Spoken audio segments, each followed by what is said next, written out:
నా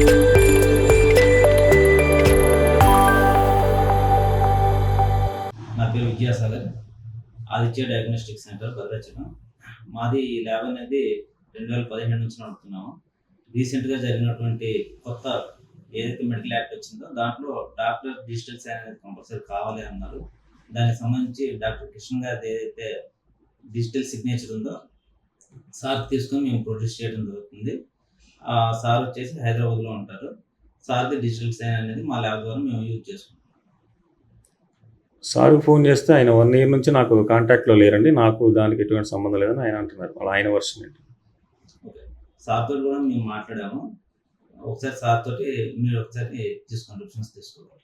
thank you. నేను సార్తో మాట్లాడి దాన్ని ఒకసారి సమస్య అయినా నాకు అసలు సంబంధం లేదు, ఆ సంతకానికి నాకు ఎటువంటి బాధ్యత లేదని ఆయన అంటున్నారు. ఆల్రెడీ పర్మిషన్స్ డిఎంహెచ్ఓ నుంచి పర్మిషన్స్ ఇవి ఇచ్చేటప్పుడు మాకు పూర్తి స్థాయిలో వెరిఫై చేసిన తర్వాత ఇస్తారు. సో ఆ విధంగా పర్మిషన్స్ అన్నీ కూడా వచ్చాయి. సార్ది డిజిటల్ సైన్ కూడా మేము ప్రొడ్యూస్ చేయడం జరిగింది డిఎంహెచ్ఓ ఆఫీస్కి. ఆయన ఓకే అన్నారు, కానీ ఆఫ్టర్ 1 year నుంచి అయితే నాకు సంబంధం లేదు. బిఫోర్ 1 year నుంచి నేను కాంటాక్ట్లో లేనని చెప్తున్నారు. అంటే రెగ్యులర్గా సార్ ప్రతిదీ కూడా మేము ఏదైతే ఉంటుందో డిజిటల్ సైన్ అనేది ఆన్లైన్లో వచ్చేస్తుంది. ఇది ఎనీ డెస్క్ ద్వారా కనెక్ట్ అయి ఉంటుంది.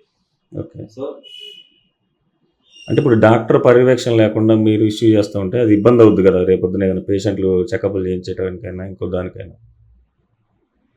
పేషెంట్స్కి సంబంధించినంత వరకు మేము పూర్తి స్థాయిలో టెక్నీషియన్స్ చేసి చూసుకున్న తర్వాతనే ఇస్తాము. ఏదైనా అబ్నార్మాలిటీస్ వచ్చాయి అన్నప్పుడు కంపల్సరీ డాక్టర్కి మేము చూపించిన తర్వాత అప్రూవ్ తీసుకున్న తర్వాతనే ఇస్తాం. ఇప్పుడు డాక్టర్ గారిది అయితే అఫీషియల్గా ఉందంటారు మీ దగ్గర. Local to global news at your fingertips. మీ చేతిలో ఒక ఆయుధం. Download R TV app. Media legend Ravi Prakash is back.